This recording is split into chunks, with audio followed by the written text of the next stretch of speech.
This program is for educational purposes only. The content is not intended to diagnose, treat, cure, or prevent any diseases, nor is it intended to take the place of your primary care physician. The statements in this program have not been evaluated by the FDA. Testimonials are shared as individual experiences of the individual. Results vary and may not be typical. We do not make any claims regarding health or income. As an empowered individual, you do have options available. We are honored to have a founding father of the science of epigenetics guiding us with the best options to obtain or maintain optimal health. Dr. Joel Wallach.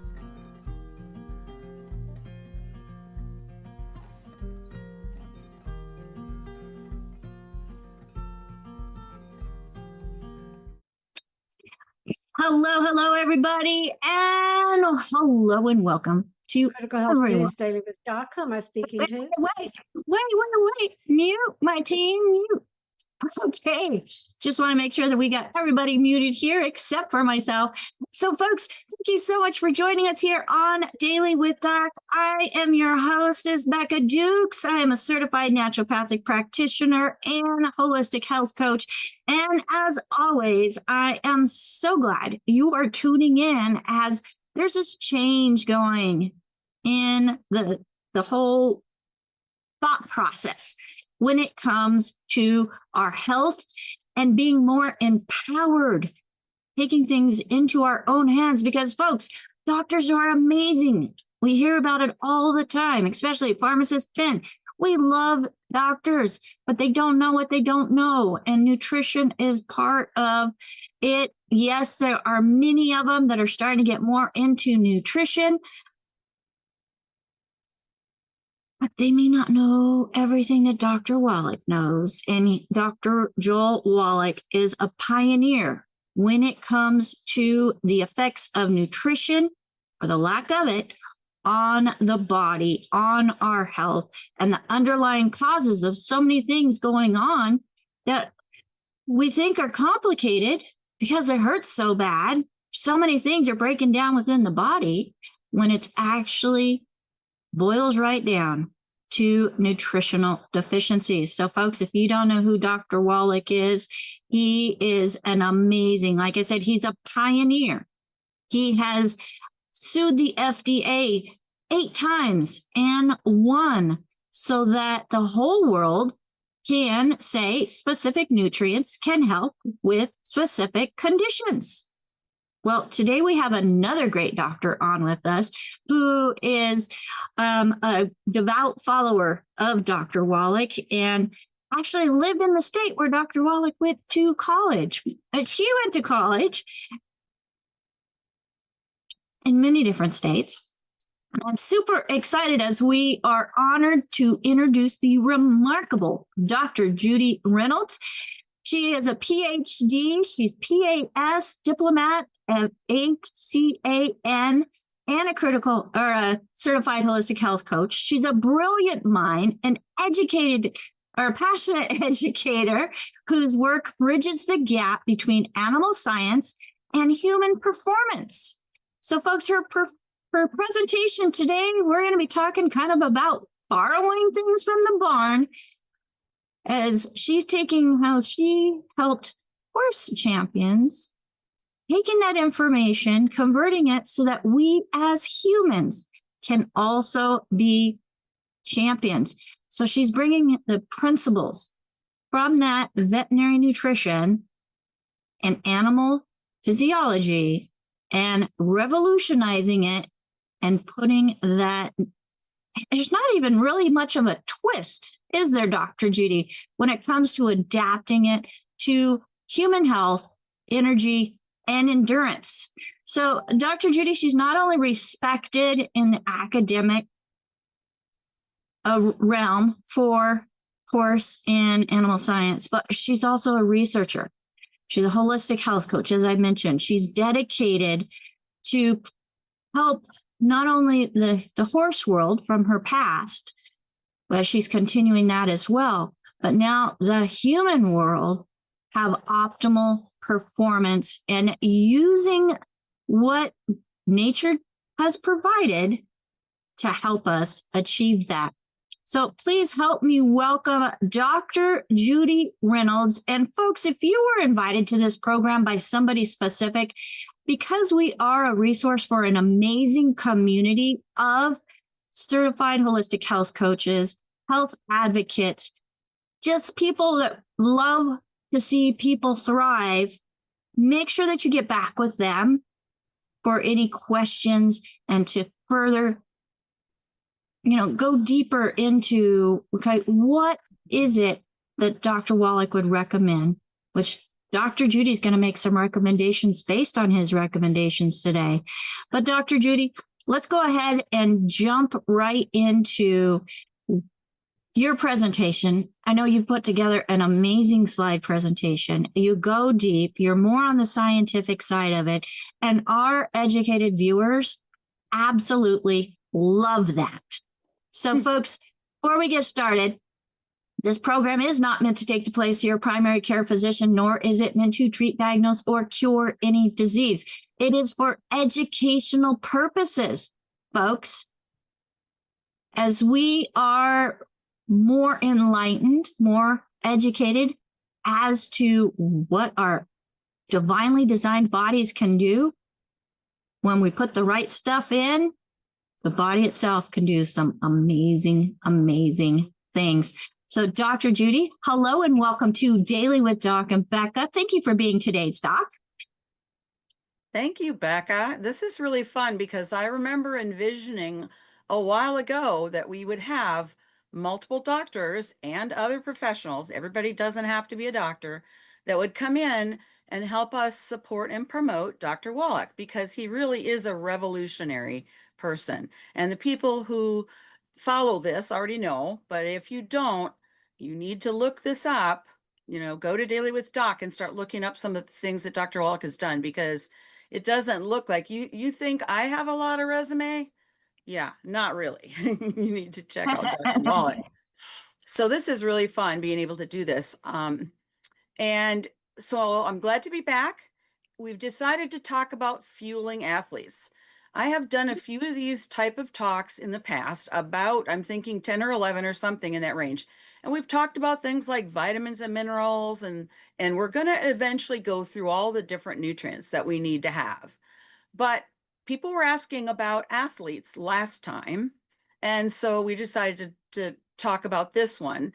And the basic thing here is we're talking about fueling athletes. Well, what do we use? What does fuel mean?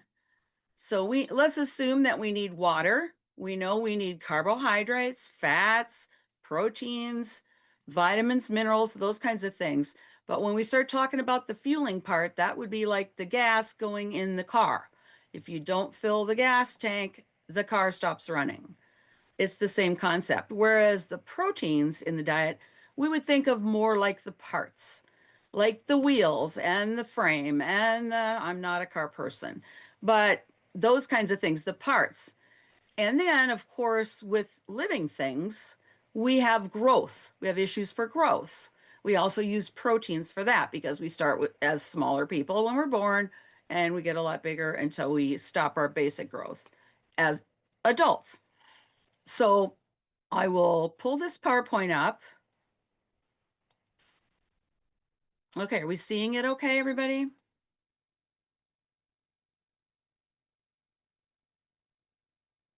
Are you seeing it, Becca? Yes, ma'am. Go Okay. for it. All right. That looks great. So what I'm doing with this is we're going to start talking about what are the energy requirements.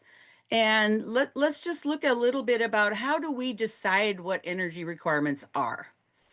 So there's a publication called the National Research Council, it's part of the government, Nutrient Requirements of Horses. And for about 50 years, they've been doing this. They've been looking at them.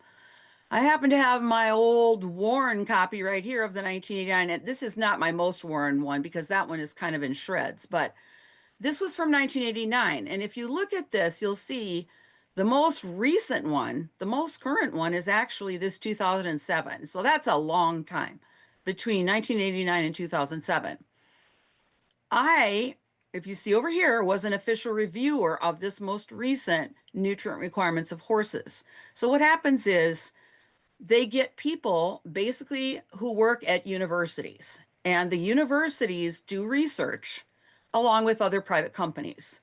But what this group does is they select research that's out there since the last version, and they summarize them and decide, well, how much of each nutrient do we think horses really need?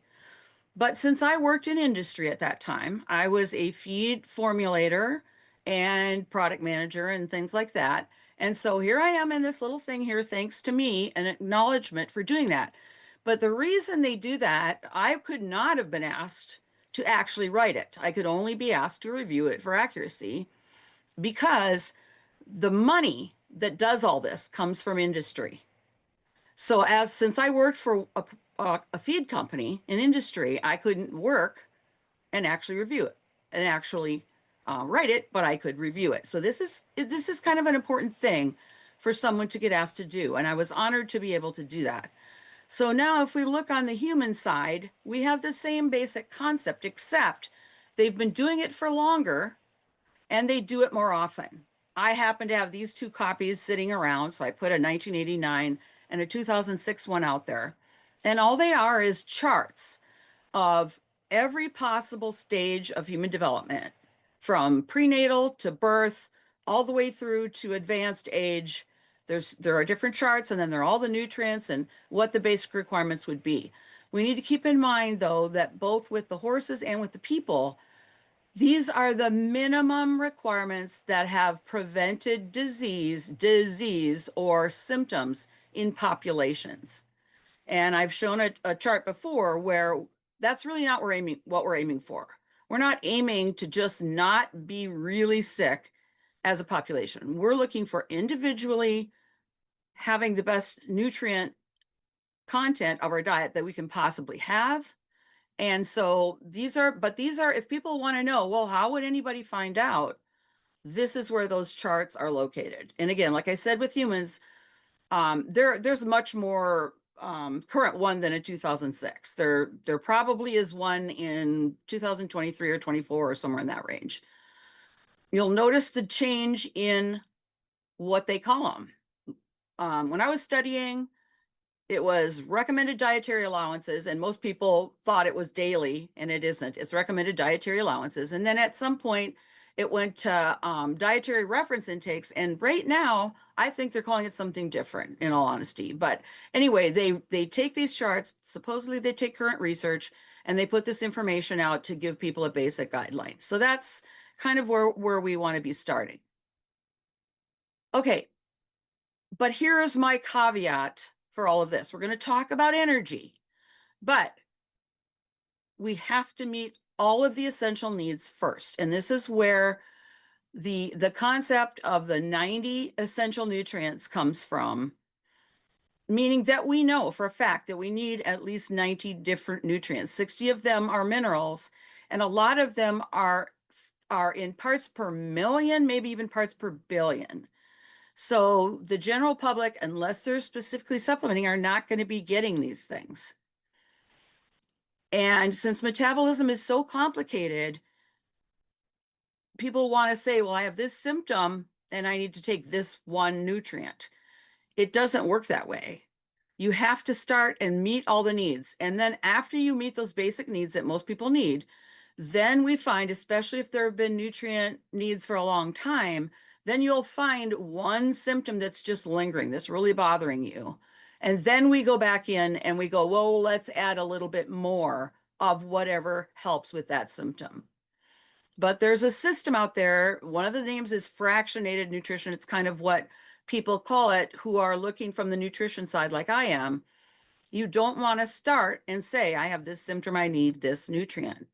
And in the medical system, what they usually do is they say, I see this symptom, I want to use this drug. And drugs are artificial. They're pharmaceuticals. They're not created normally in nature. So we don't like that method because it has a lot of side effects. But then we can't just go and replace that artificial thing with one nutrient either. So that's a huge concept that we need to keep in mind all the time. So just as an introduction of what we're going to go through, carbohydrates and fats are the main things or components, or we call them macronutrients because they're needed in large amounts. we know what our carbohydrates are. They're like sugars and starches and potatoes and things like that.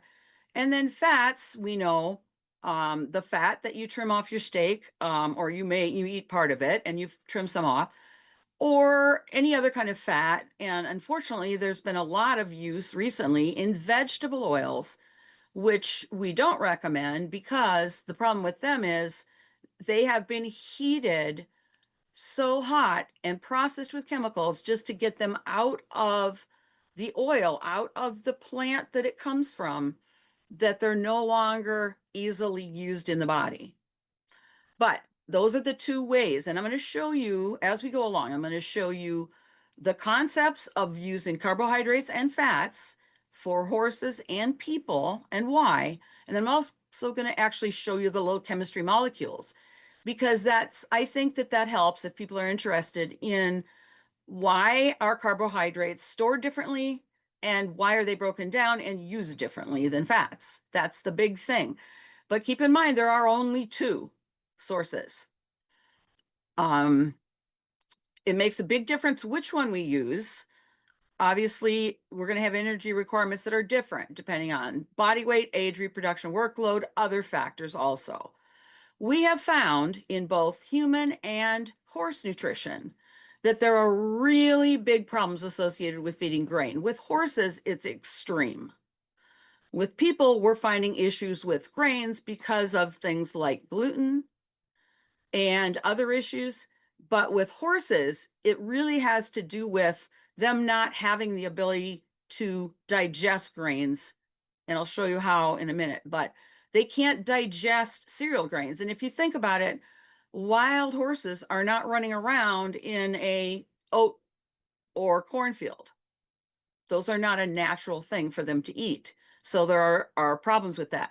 The other thing we've found, and this works in both, but really specifically in horses, again, they have so many problems eating grains that by replacing what used to go into the diet as grain with fat, there are huge advantages with performance, with growth, with reproduction, pretty much everything you think about. And I have a huge amount of information about this topic, so I'm not going to get through everything today. This is going to be an ongoing thing for a while, but I just want to get everybody oriented to the differences between carbohydrates and fats, and then why the horse industry really, I was at Texas A&M from 1990 to 95, and then I finished my PhD and graduated with that in 1997. And during the time frame that I was there in the early 1990s, a lot of the people were doing research on fat. I personally did all of my research on vitamins and minerals, interestingly, and mostly minerals. So we each had our different things. But since I was there and a lot of my colleagues were doing it, I have, a certain amount of experience just being around them and learning what they were doing also. Okay, energy. What is energy? If you're feeling tired, you don't feel like you can do anything, you're going to say, I don't have any energy. I don't have any energy. Okay, the original source of energy in our system, in our experience, however we want to call that, we get energy from nuclear reactions on the sun. We get the sunlight coming down to our third rock from the sun, and we have plants that are able to do what we call photosynthesis. And that means they can take water and carbon dioxide, and that carbon dioxide has to be in the atmosphere for this to happen. And just a little tip, there is only 0.04% carbon dioxide in our atmosphere. It's not very much. And throughout history, in most cases, there's been more than that. But it's essential. We have to have it. Okay, so then our plants are going to create sugars as a storage form of energy, and they release oxygen, which then the animals and plants, when there's no source of sunlight, like at night, they do what's called cellular respiration, plants at night and animals all the time. And this is then broken down for energy. Okay, so that's the basic thing of the circle of life, energy. Okay, so this is specifically for horses because I'm talking about the structural carbohydrates more. Because one big difference between people and horses is horses eat and are able to get energy from grasses. So I'm going to talk a little bit about each thing and then I'll show you the pictures so that hopefully we can get into some detail. Okay, so the chemical composition of carbohydrates is C6H12O6. This little X is one or more of these. And you notice I've got C6H10O5. That's because a water molecule comes out of each sugar, partly from one sugar, partly from the one next to it, so that they can be hooked together. It'll make sense more in a minute. So when we're talking about horses, there aren't that many sugars that are used other than molasses in the horse world. But starches are in cereal grains like corn, oats, barley, those kinds of things. Okay, so those are the main ones. Then we have structural carbohydrates, such as cellulose, which is a string of glucose units, hemicellulose, which is a string of xylose units, and then lignin.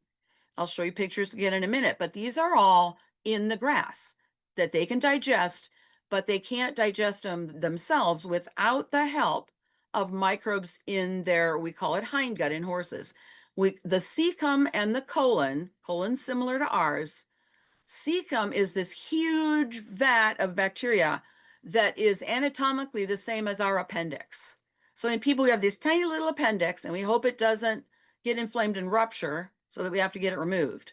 But with horses, they have this huge vat and they can digest those hays in pastures. Now, if you're talking about a cow, then that would be in one of the parts of the stomach. It's called the rumen, and they break down the bacteria in that organ. It's different. It's in the foregut part of the stomach, whereas with horses, it's in the hindgut. Okay, then of course we have fats, mostly triglycerides. It's what we talk about. And the key thing to remember about protein is protein, you'll see in a minute in a diagram, has two parts. It has a part that can come off that is a carbohydrate, and it has another part that comes off that is an amino acid, which is a building block of our bodies. It's our, one of our structural components. So if we break proteins down, there is a certain amount of carbohydrate there that could be used for energy.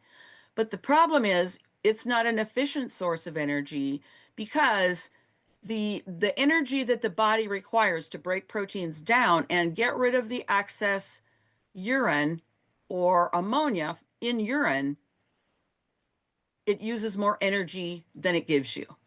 So when people say, oh, protein is either good or bad, the right amount is important because too much costs energy to break it down.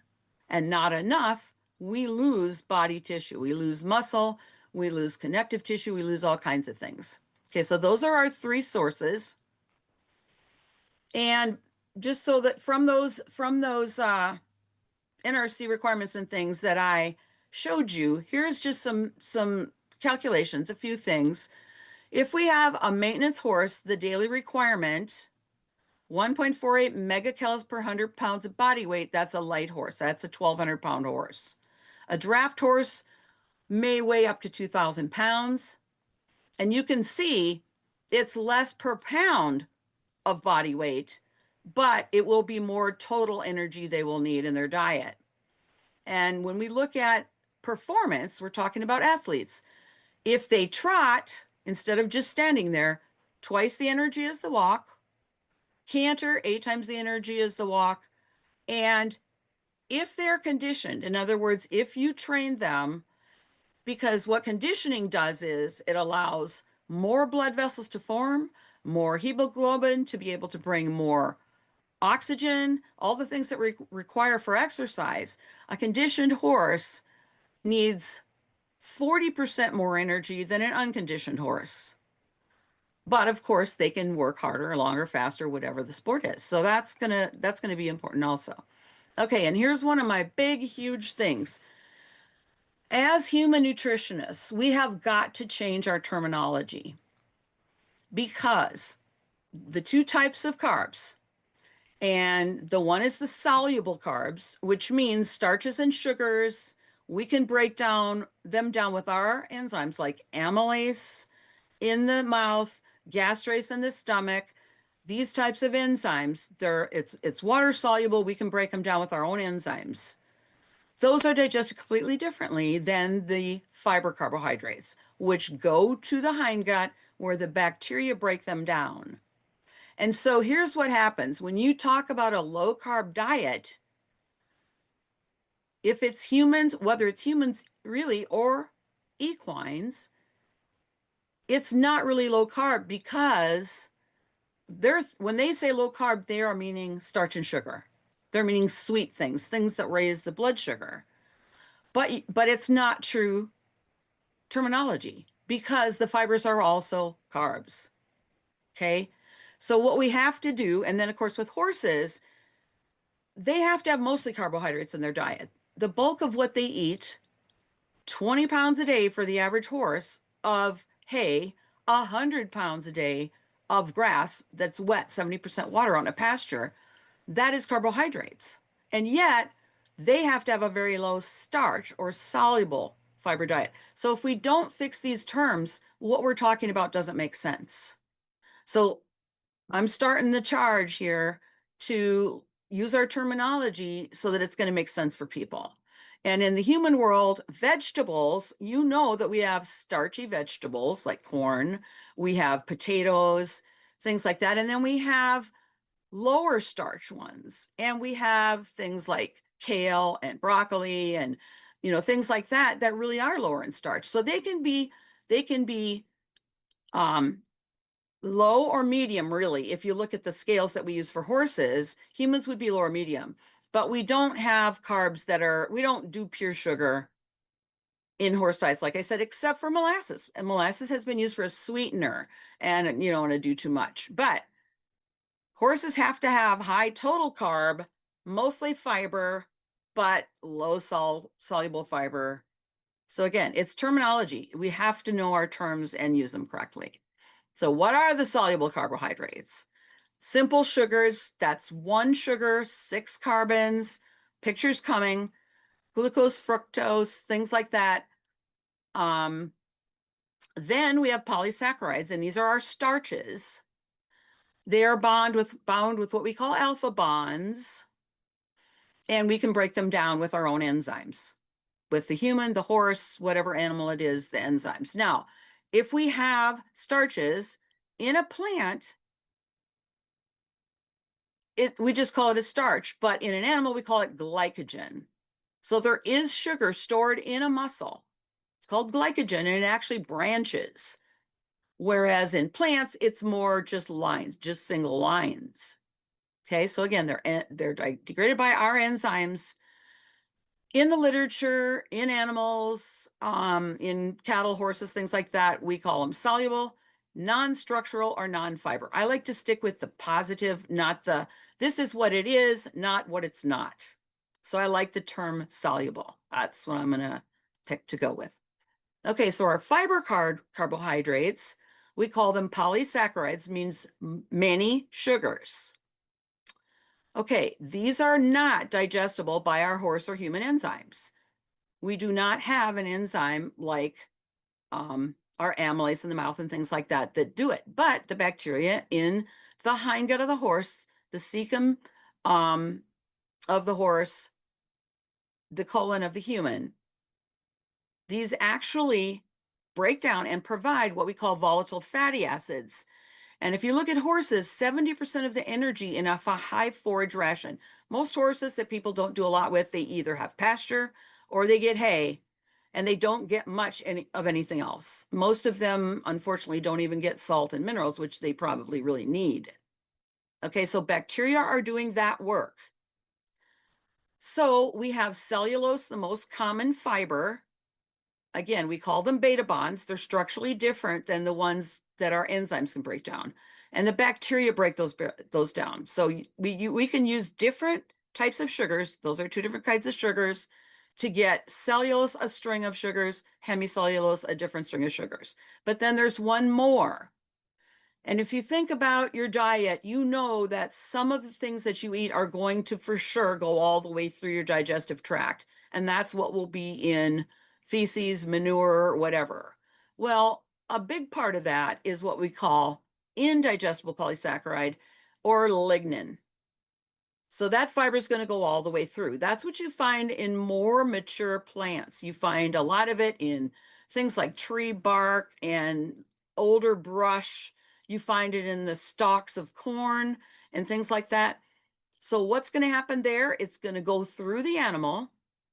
Bacteria can't do it. Horses can't do it.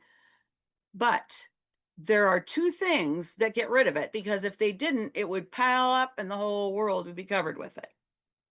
Okay, termites, and it's not them, it's an organism in their gut that can break down lignin, and that's why they can do all the damage, tearing down your barn, your house, or whatever, by digesting all that lignin that's in the wood. The second way to get rid of lignin is fire. That's it.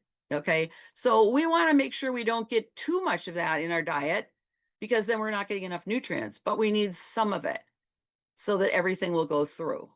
Okay, we have to get rid of parts of things, so we need to have a way to get it to go through. All right, for this one, I've talked about this in other talks and talked about how the B vitamins are in yellow in this diagram, but I just brought it up here to show you that when we talk about metabolism, that means the breakdown. That means what happens in the body to break down the things that we have eaten. And I just want to remind you that if we take in glucose type things, amino acids, which are building blocks of protein, or fatty acids, they all go through a process of breakdown, and then they go through what we call the TCA cycle, and then they go through another chain, which isn't even listed here, but they do end up producing energy. So really, these are storage molecules for energy. We store it when we get it from the plants. Plants get it from the sun. Plants store it. We eat the plant, or we eat the animal that ate the plant.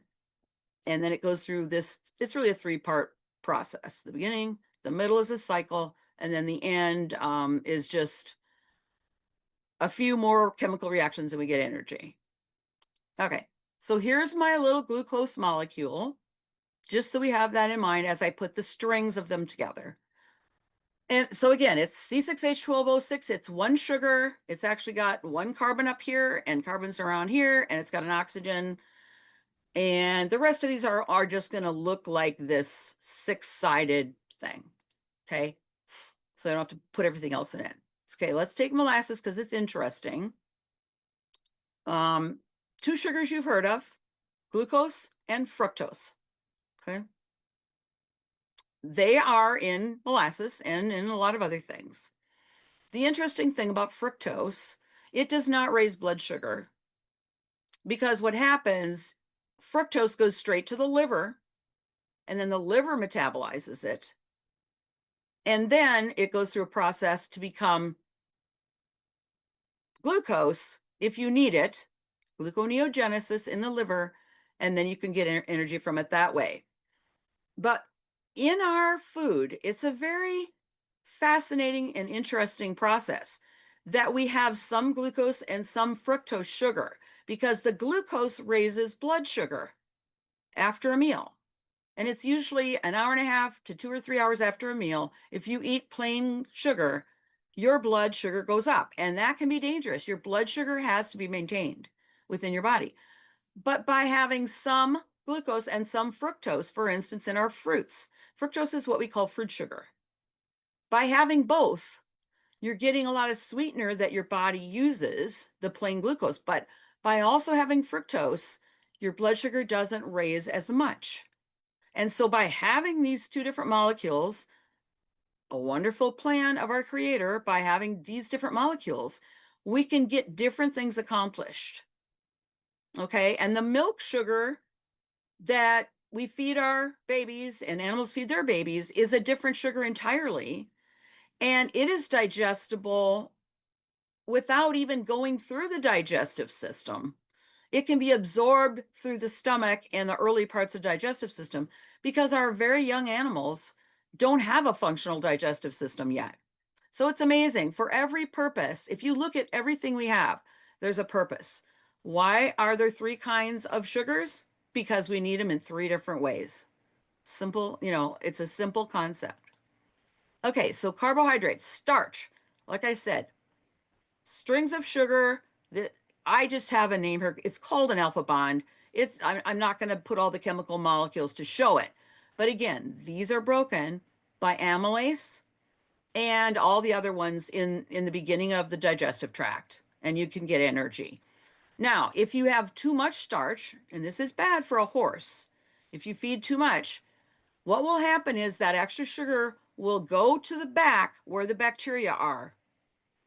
And then what happens is in the hindgut, which the cecum and colon in a horse, we have what's called lactic acid. That's the same lactic acid that builds up in the muscle of an athlete. If they work hard, use up all their sugar, glycogen in the muscle, and they keep going without oxygen, they have to create a bunch of lactic acid, which the body can replace, can break down later. But that's the same lactic acid. And so the problem with horses is that if the starch and sugar don't all get digested in the beginning, they go to the back, the bacteria ferment them, and you get lowered cecal pH, and you get horrible things for horses called colic, and that's any kind of an ache. It's really any kind of an ache in the body, but it's usually concerned something wrong in the digestive tract. You know, the most horrible things would be twisted, the whole gut's twisted, and without surgery, the horse dies. So colic, and then founder, which is a fascinating thing, and it's the main reason why we've really reduced the starch and sugar in horse feeds and gone to fat. Founder is a situation where if you think of a horse, they have hooves. Okay, they have big round hooves, one on each foot, but it's really like your fingernail being attached to some connective tissue and then to the bone in your finger, except you got 11, 12, 2,000-pound horse standing up on top of that. So horses are very sensitive to too much sugar in the blood or to any kind of a poison that comes out from food poisoning, whatever, in the blood. The nail, the whole hoof of the horse will actually come apart from the bone. And later on, as I get to other parts of this lecture, it's going to be not today, but I'll show you some pictures. But again, devastating. Horses do not survive founder. Starts with laminitis, the tissue between the hoof and the bone. It's irritated, and if it gets bad enough, literally you're going to lose your horse. So these are why it's such a big deal that we have to feed horses differently than people.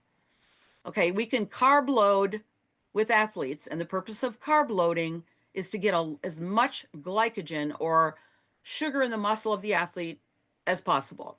But you can't carb load with horses because they'll colic or founder. Anybody that owns a horse knows how bad those are.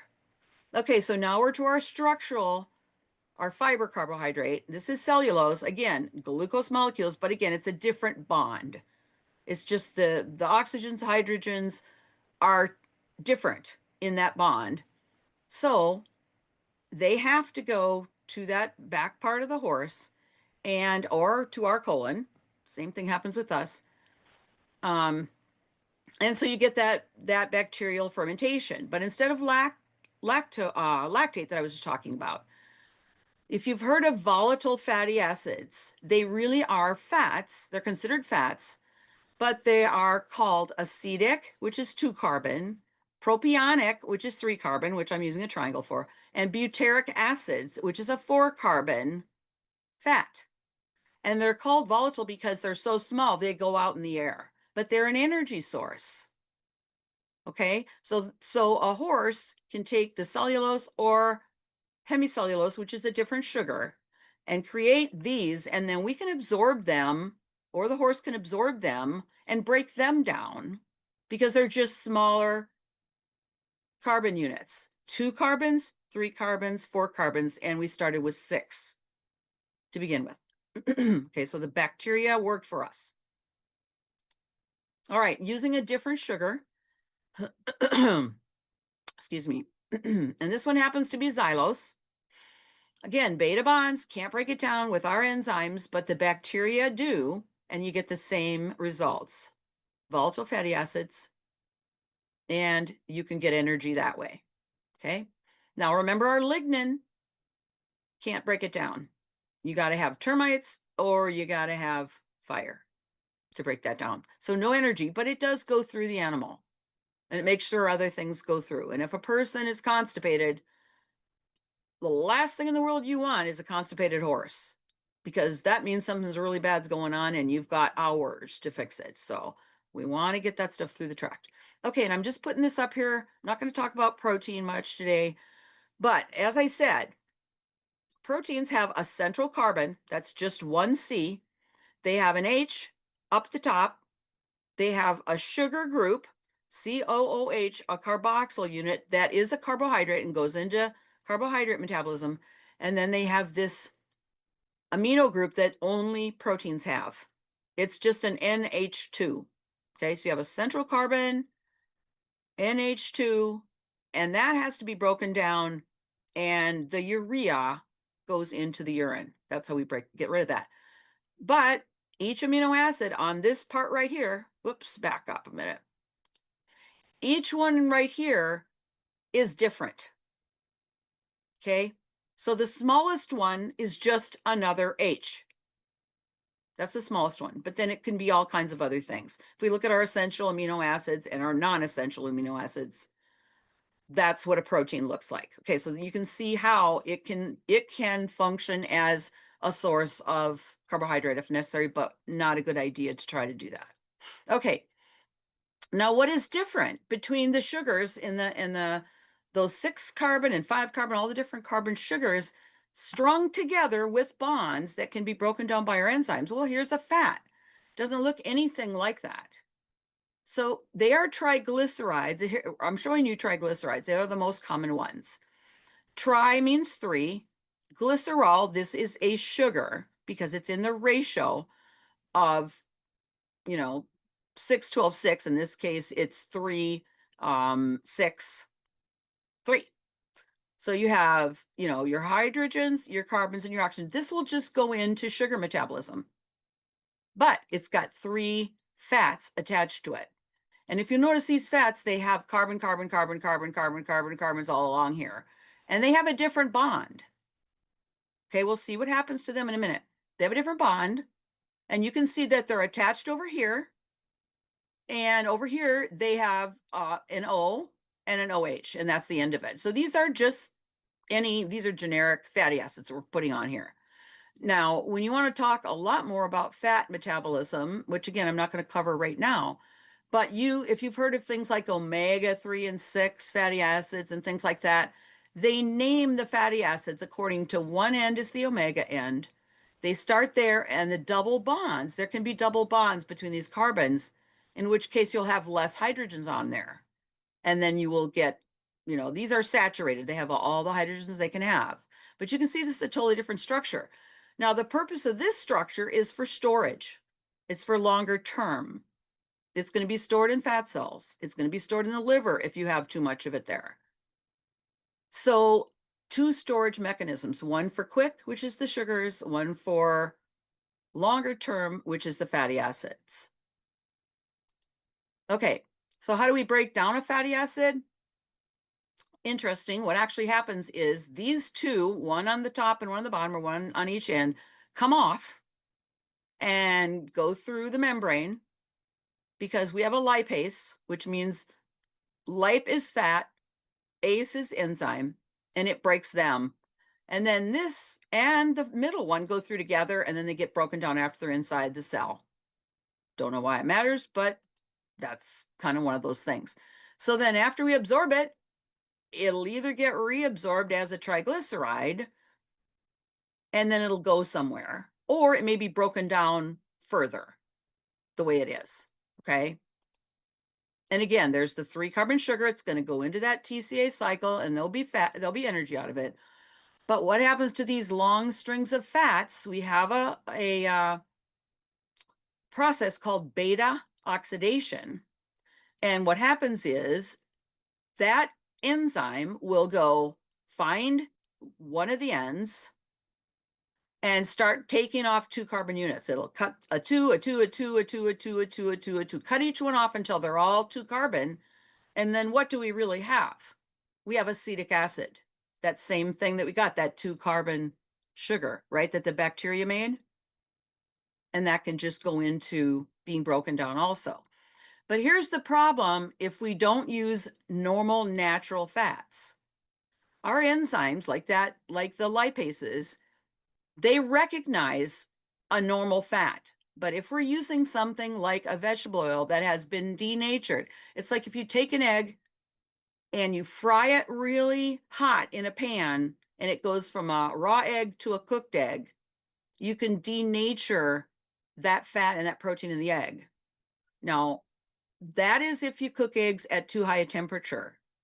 We love eggs. We use eggs all the time. And I mean us as a group, but we do not cook them at high temperatures. So our fats, if they're not cooked at too high a temperature, are fine. But if we cook them at too high a temperature, then we can't absorb them. And then what happens is we get those fats that can't be absorbed. Our body has to put them somewhere. They might put them in your hair and you'll have oily hair. They might put them under your skin and you'll have dark spots or funny looking spots in your skin. They might build up somewhere else in your body. A liver would be a really bad place for them to build up. So we want to make sure we're using natural fats as we do this. Okay, and the history of feeding fats, back to horses again. Forages only have about 1 to 2% fat. This is your typical hays that and grasses that horses eat. And that's on a, basically 10% water like a hay would be, whereas your pasture would be 70% water. So we look at the kind of like the dry matter amount. Think of our cereal grains, oats and corn. Interestingly, oats have about 5% fat and corn has about 4% fat. Most people would think it would be the other way around, but that's kind of the way it is. Looking at horses as a whole physiological unit, they don't have a gallbladder. Well, the purpose of the gallbladder in people is the liver creates the bile, which breaks down fat. Fat emulsifier breaks it down, separates the parts, like I was just showing you. But then in people, that bile goes to the gallbladder because we eat meals. And when we're going to have a meal, our gallbladder will squeeze out a bunch of bile and we'll sit there with that big meal in our stomach. But if you think of in nature, a horse is wandering around actually all but about 6 hours of the day and night, wandering around, preferably grazing. And they don't eat meals. So they don't want a big dump of bile. They want the bile to trickle in all the time. Okay. And that's one of the reasons why if we give a big, huge meal to a horse and they've got trickle in bile from their gallbladder, it isn't easy for them to digest.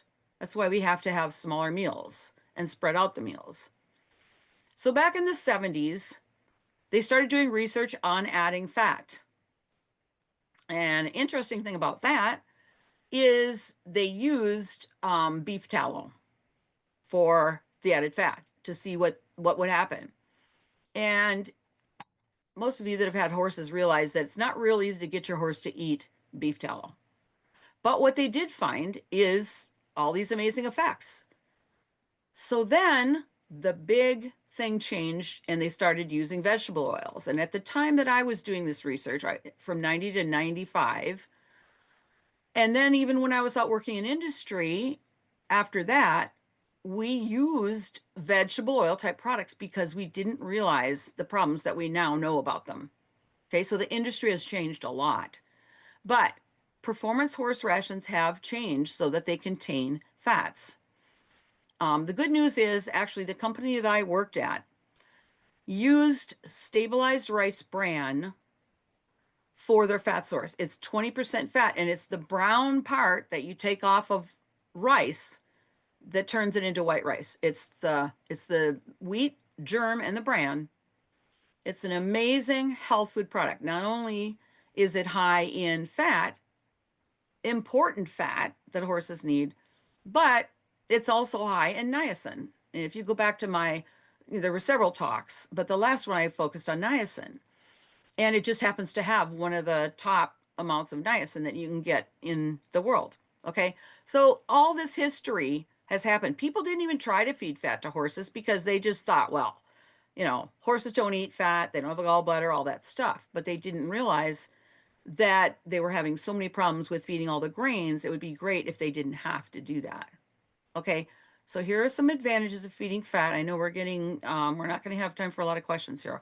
I'll pick a spot here and stop so we can do questions, and then we'll just have to go on next time. Okay, so the advantages of feeding fat. Okay, it increases the digestible energy density of the diet, because if you look at how many calories are in fat versus carbohydrates and proteins are about the same, but fats have 2.25 times as many calories. Okay, that's because they're tightly together in those triglycerides where everything's all crammed together, and you're not using so much space. You don't have any oxygens in there except at the end, taking up space. And so they can, you can pack more calories or bonds. Each one of those bonds holds energy in a smaller place. Okay, so that's an advantage. You don't have to eat as much. Hugely, fats are digested more efficiently. If you feed up to 15% of the total diet in fat, and that's a lot, it's all digested in the beginning of the tract. It's all digested. So there's no waste when you feed fat. Okay.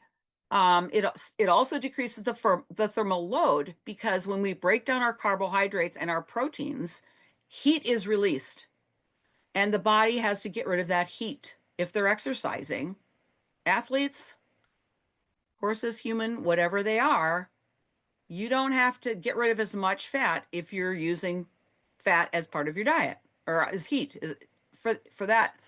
And interestingly, if you think about humans, what stops a human athlete, depending on if they're weightlifters, very muscly people, if they're short, medium, long, extreme long distance racers, they're going to have different diets, because we want either a lot of muscle for quickness, and then even within the muscle, we have different types of muscle fibers. And that happens in both people and animals. Okay. But what stops a racehorse? Most people think you watch a horse race and some are running and then some come catch them. And that's usually the ones in the front are stopping and just running slower. And the ones in the back have saved some energy and they come and they win in the end, or however that scenario works out. But what actually stops a racehorse is the thermal load in the muscles. It's not the lack of oxygen. It's not the lack of all the things that we would think about. Interesting. You find that out, but it's because they have so much muscle mass in their body compared to us. They run on 4 legs. A lot of those things make a difference too. Okay. And of course, what we've already said, if we use fat, we don't have to have fermentive digestion of starches in our high energy rations, because too much starch goes to the back end of the horse, gets broken down, and then we are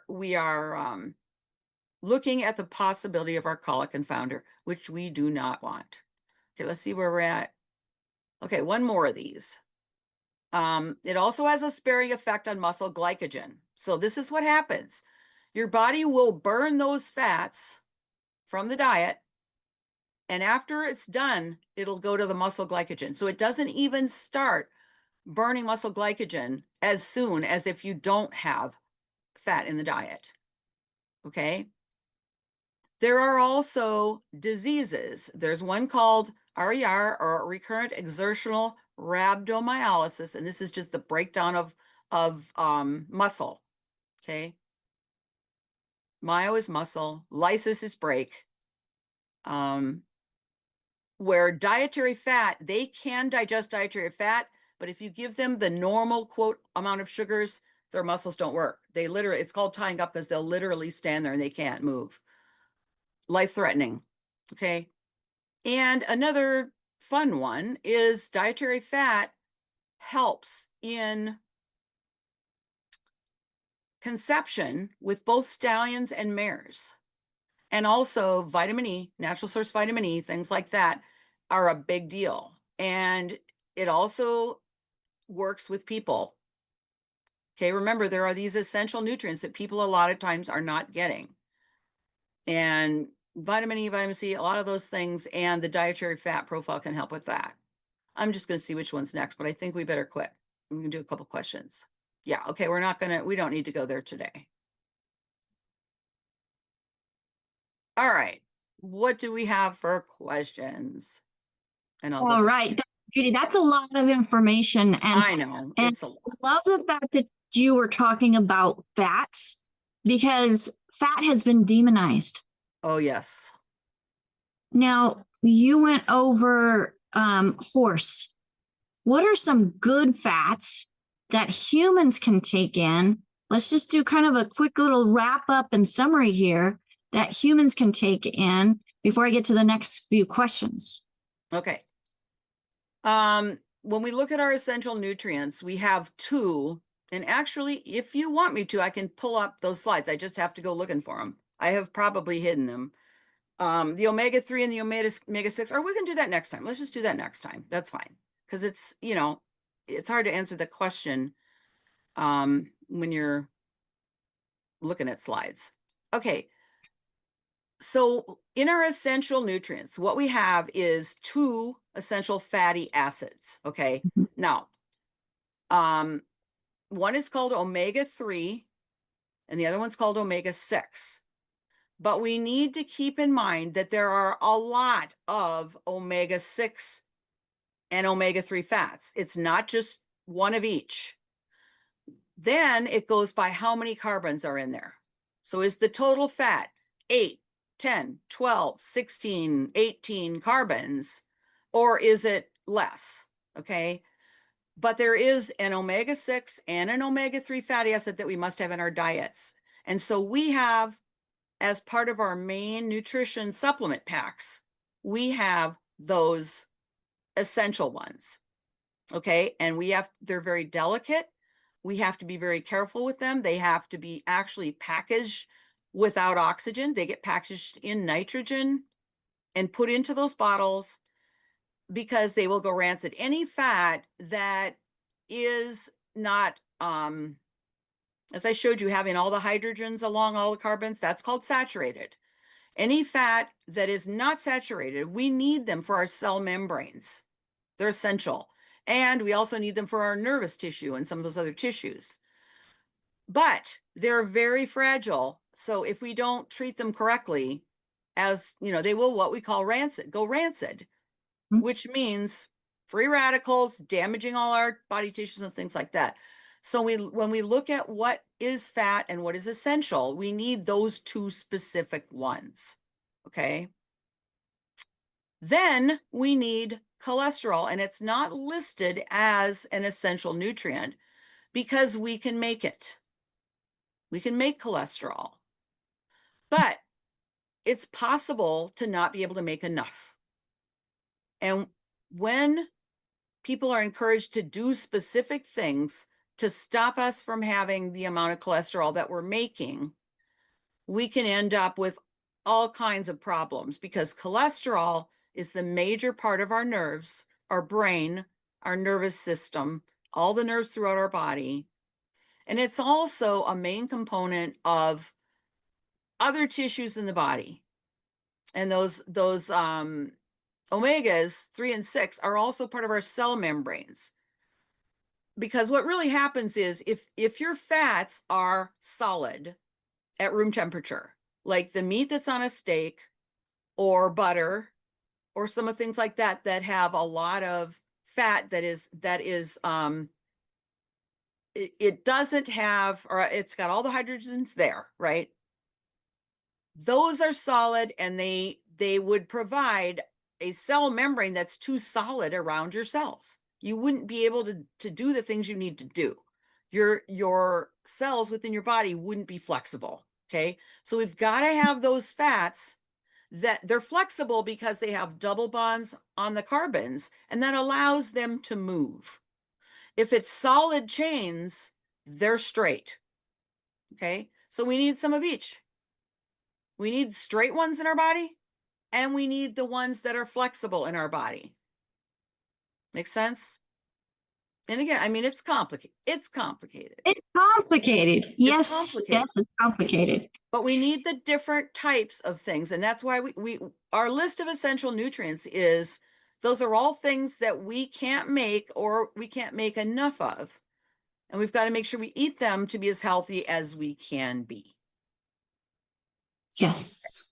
So omega-3, omega-6, essential fatty acids, the difference between essential fatty acids and then fat. Okay. Fatty acid is named because there's a group that they call an acid group on it.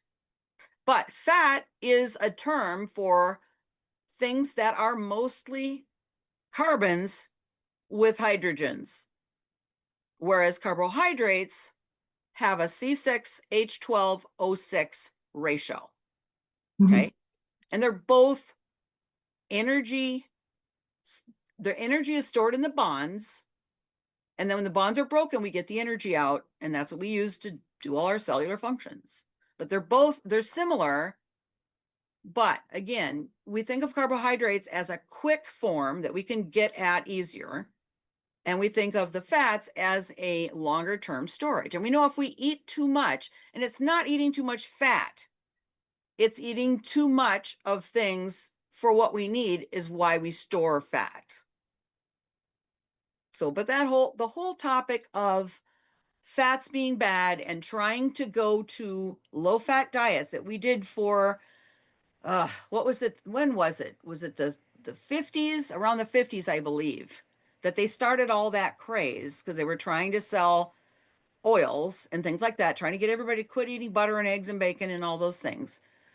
And that was a marketing campaign. But, that whole craze, what people weren't realizing is that there are only two sources of energy: carbohydrates and fats. So if you get rid of all the fats, you're eating more and more and more and more sugars. Okay. And we know a lot of problems with sugar. Again, you got to separate the carbohydrates into the sugars and the fibers. So you really have three things that you can get energy from. You can get energy from sugars and starches, you can get energy from fibers, and you can get energy from fat.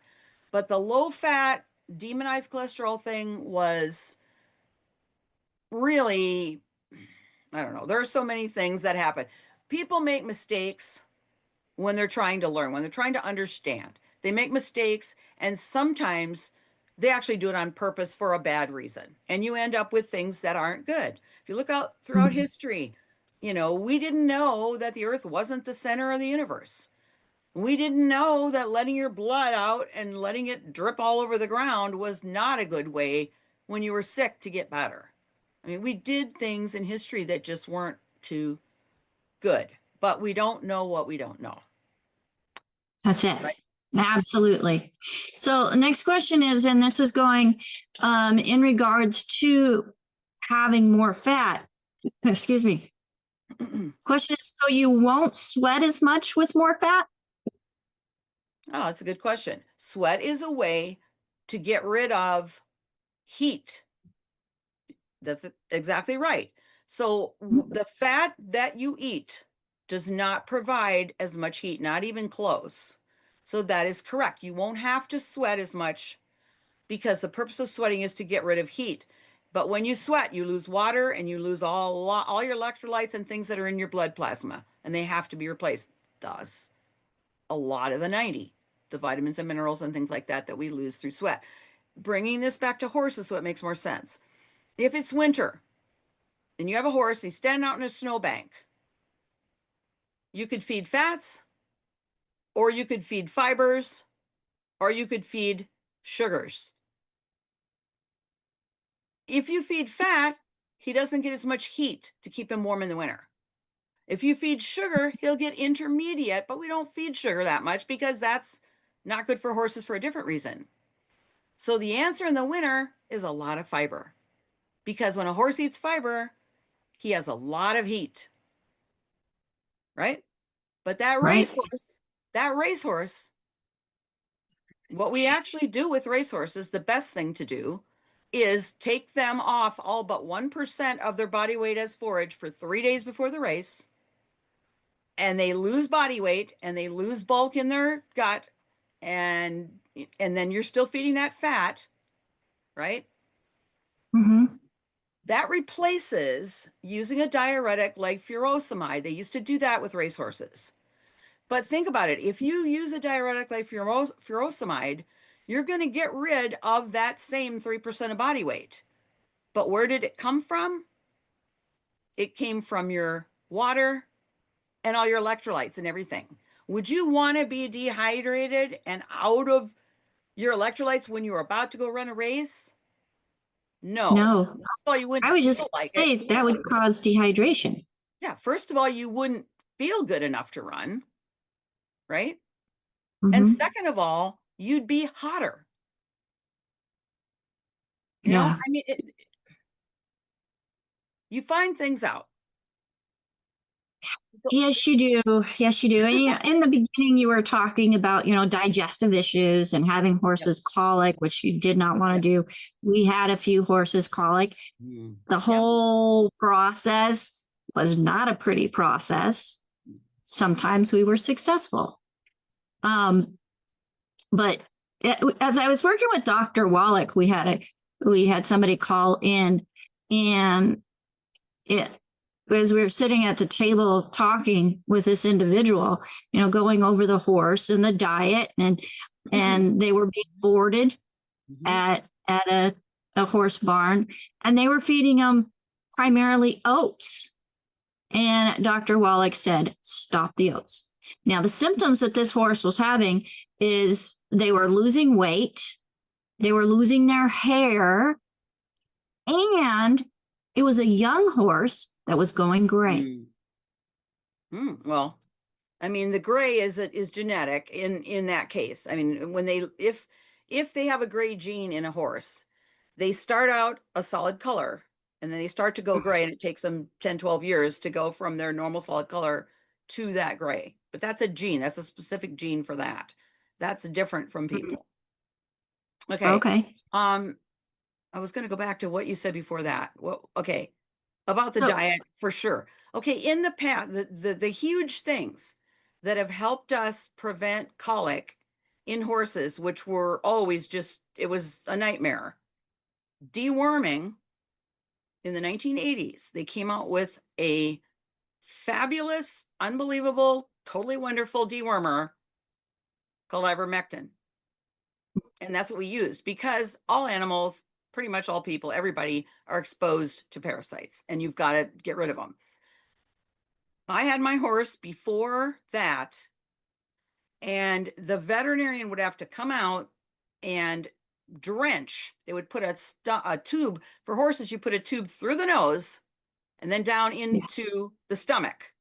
Okay, you have to switch over, but you can't go through the mouth of a horse. You have to go through the nose and then switch down over into the esophagus just to deworm them. And you can imagine horses just love having a 12, 14-foot tube put up their nose and down in to put the worming paste or the worming liquid into the stomach.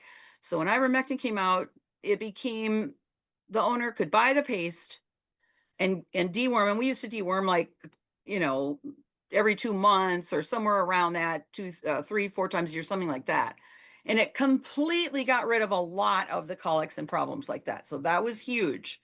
The other thing is with nutrition, a lot of people were feeding forages that had too much undigestible fiber, and it would get stuck somewhere, or they weren't providing enough water or salts so that they would drink the water, and you would have these dehydration colics. Those things were super common. The other kind of colic that was most common is too much. They would give them this huge pail of feed, like a sweet feed, corn, oats, molasses, always give them a huge amount of that. And as soon as, the first couple of pounds, they can digest. And after that, they can't. And so it just leaves the stomach, keeps on going, bacteria break it down, and you've got a gas colic. basically, that kind of thing. So that was just a huge breakthrough at that point in time. So, we are all thankful for that. Yeah. We learn by mistakes, right? Yeah. Trial and error. Yes. And then we get it Well, figured out. Yep. In that case. Yeah. Yeah. And that drug is actually made by a slight modification of a product that is excreted by soil bacteria. Because the bacteria in the soil are eating things and they're trying to get rid of worms or whatever that might interfere with what they do. So scientists found it, discovered it, and started using it. And I mean, it's amazing how it's like penicillin. Hey, find some mold and you've got penicillin. I mean, it's fascinating. Well, and for that specific anti-parasitic, it was approved for human use. Yeah. Was it in the 90s or 60s? It's a long time. I'm not sure, but I think it was 2015. It was won the Nobel Peace Prize or Nobel Prize, whichever one, because what it does is they use it in places in the world like Africa where they're on the equator. They never get cold enough weather to kill off things like parasites. Mm. And the reason it's mostly used is it kills the parasite that causes river blindness.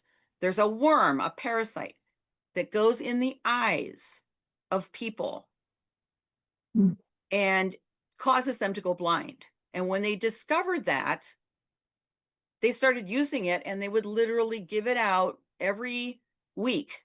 They would call it their Sunday pill or whatever. And everybody would come in. It was really cheap, a penny or two. And once every Sunday they would come and get that, and then they wouldn't get river blindness. So that's why it won the prize. But it does all kinds of things that nobody knew it would. I mean, but animal people, I mean, most of us know which drugs we use on our dogs because dogs have certain parasites and we use them, fenbendazole and all these different things. And so that's just something that sanitation, dewormers, increase in nutrition and all that have drastically improved life for people and animals. It's science, it's discoveries, so the thing is we have to learn about them.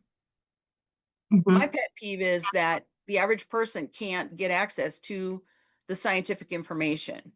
And that's something I think we need to start working on. If you work at a university or a big company, they actually pay for the rights for their employees to have access to the scientific journals. But if you're an independent person like me now, I don't work for anybody. I would have to pay hundreds of dollars just for one journal every year. It's not possible to do it. So you have to be affiliated with someone, or you have to just go out and find the abstracts. And, I mean, the information should be out there for everybody. So one of the things I'm trying to do is take it and bring it out and give it to people. The reason for it or whatever, the result. So. Yes. Well, we do have one hand up, and I'm going to ask them to unmute. And Bill, is your question in regards to today's topic? It's more of people for athletes about our Tangy Tangerine, but Rise and Restore, if we should take that with food, at even a couple spoonfuls of yogurt to make it the most effective. So tying in with our EFAs, fats. Okay. Tangy Tangerine. Rise and Restore mostly. Tangy Tangerine, you want to make sure you're taking it with enough water. If you take it before a meal, it's going to be beneficial for that meal. If you take it after the meal, it's less beneficial for that particular meal. I think a lot of us, myself included, prefer to make a drink from it and drink it throughout the day. So we've got some of it available throughout the day. Remember, one of the main things that Tangy Tangerine provides is the B vitamins and vitamin C. And those are water soluble. They leave the body within 12 hours or so of when you drink them. So by having them with enough liquid and throughout the day, it's going to be able to do as much as it can before it actually leaves the body. So Okay, that's understood regarding that, but Rise and Restore, if we take that on an empty stomach when we get up in the morning and then at night before going to bed, not an should empty that be stomach. with some kind of food? Not an empty stomach. You have to either have liquid or take it with the food. Okay. But it mixes best in liquid. And I understand what you're asking, Bill. One thing we got to remember is for most of us, we're dehydrated All the so time. Water, making it something that is quickly absorbable is going to be in your best interest. And with Rise and Restore, what Longevity has done is they've taken the nutrients that are in the Tangy Tangerine, they've split them into 2 doses. So you have Rise, which is more energizing, and then Restore, which is more restorative while you are sleeping, which it is a fantastic system. But it does not take the place of a healthy body pack. You still have to have your OsteoFX in there, and you still have to have your EFA Plus. So there is a 3.0 version of the Start Pack that includes Rise and Restore, OsteoFX, and then the EFA Plus. So thank you, Bill, for bringing that question to the table today. And folks, we're going to be digging more into the science. So if you're a science geek, you're in the right place. Yeah. If you're not, it's still great knowledge so that you understand what the body needs to be able to have optimal performance. Dr. Judy, thank you so much for being on with us today and bringing this information about the fats, the essential fats, the carbohydrates, the purpose of carbohydrates, fiber, fats to the table here with our Daily with Doc audience. And folks, if you're referred to this program by somebody specific, get back with them and say, hey, I want optimal performance as a human. What can I take? Ask them. If they don't know, say, hey, how can I get this Healthy Body Start Pack? Because that is going to give you a foundation of what the body needs. And as my guests or my co-hosts are coming up on the screen with us, I just want to do a quick little request. Folks, there are so many people out there hurting. And I know as we're walking around, we know many of them. Share this program with them. Share the Daily with Doc episodes with them.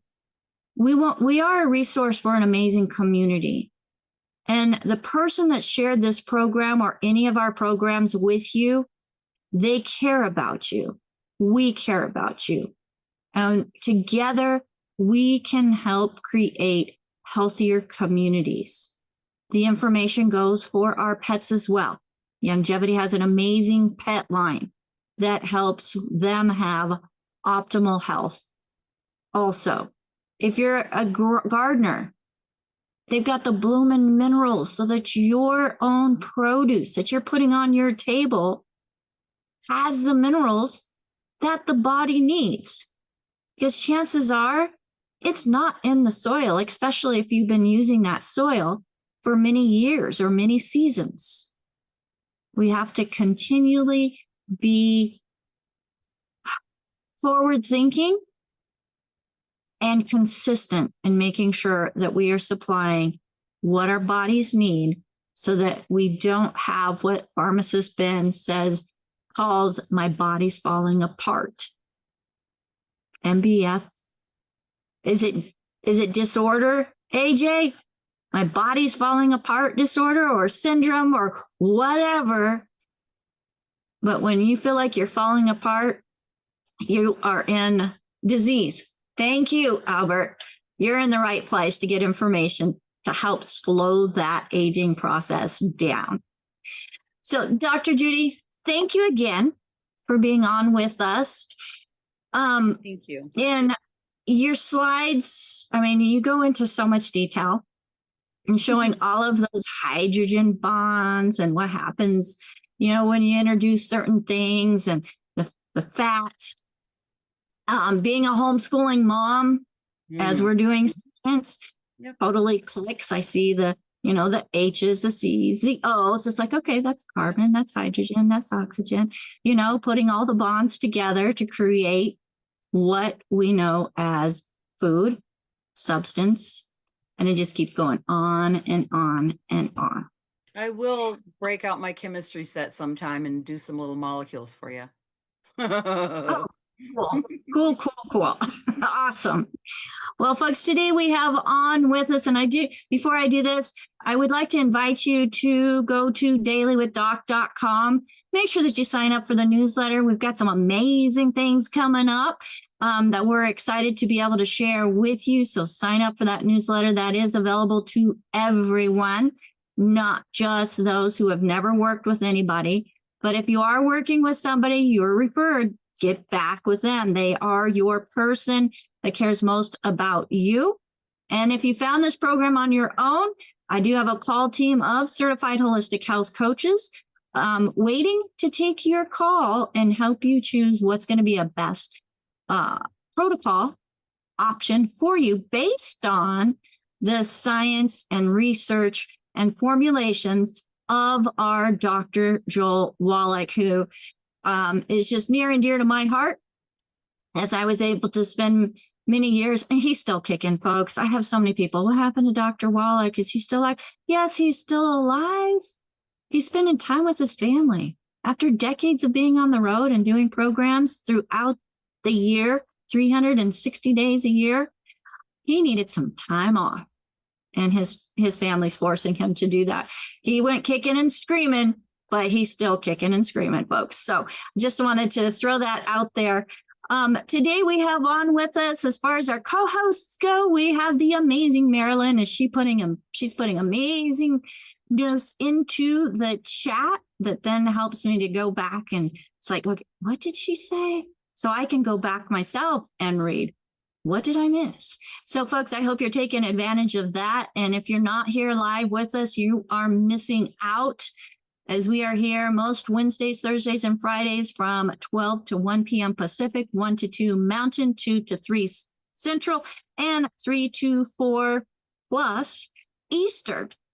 By going to daily, well, you need to email us because we're making some changes.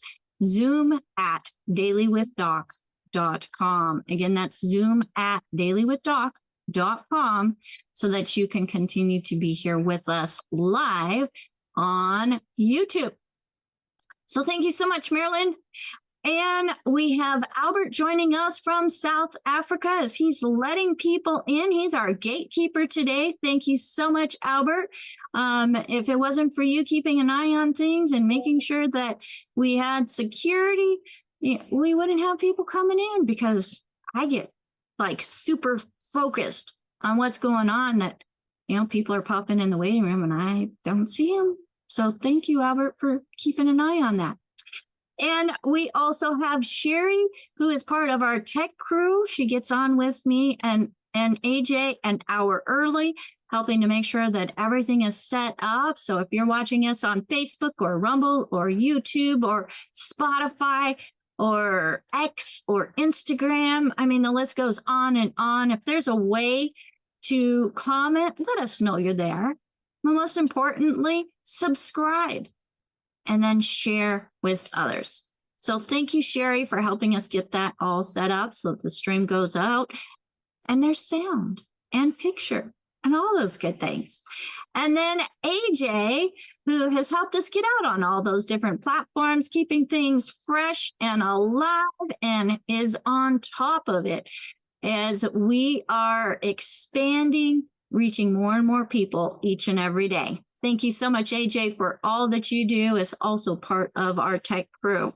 And folks, if it wasn't for amazing people like Dr. Judy Reynolds, we wouldn't have this information to share with you.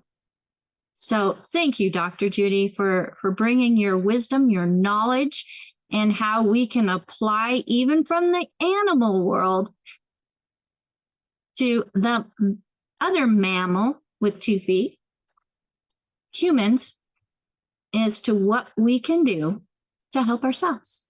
So thank you, Dr. Judy, and everybody joining us.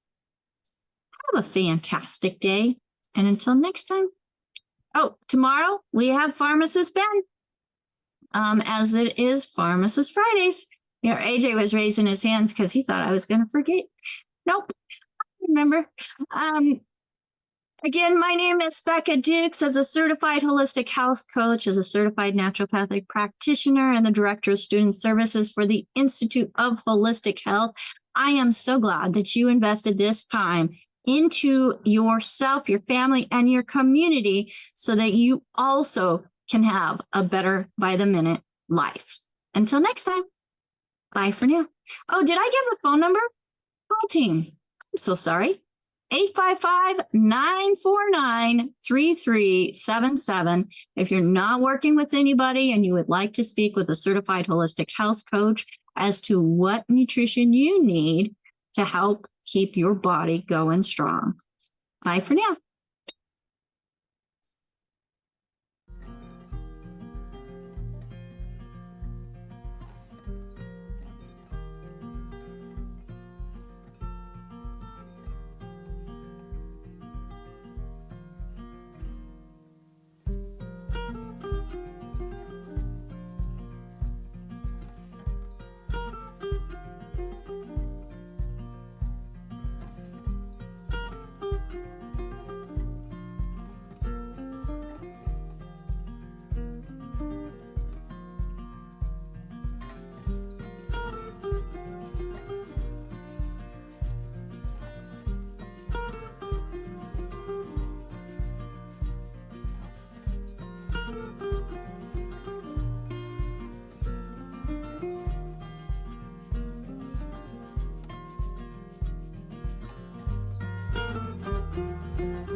This program is for educational purposes only. The content is not intended to diagnose, treat, cure, or prevent any diseases, nor is it intended to take the place of your primary care physician. The statements in this program have not been evaluated by the FDA. Testimonials are shared as individual experiences of the individual. Results vary and may not be typical.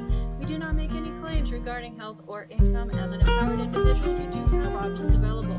We are honored to have a founding father of the science of epigenetics,